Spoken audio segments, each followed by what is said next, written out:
What's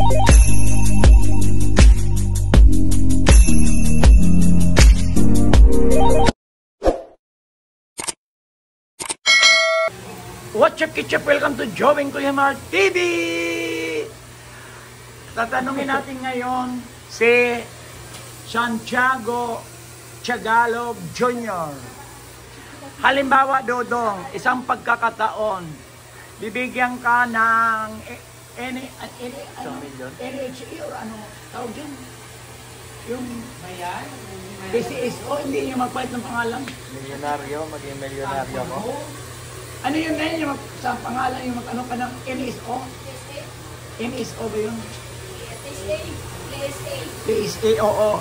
Papalitan yung pangalan mo. Anong gusto mo ipapalit ang pangalan mo? Bakit Santiago? Kasi actually, karamihan po sa mga Santiago is apelyido. Bakit pangalan mo Santiago? Pagbibigyan ka ng isang pagkakataon, anong pangalan mo na guwaping? Ernesto. La Ernesto! Bakit Ernesto? Karami-dami ng mga King Harold, mga King Agustin, mga ano, St. Francis, mga ganon. Para unique. Para unique.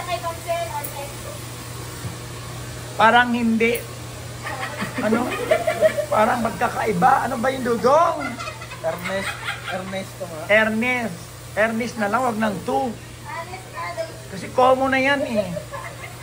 Mga ganon.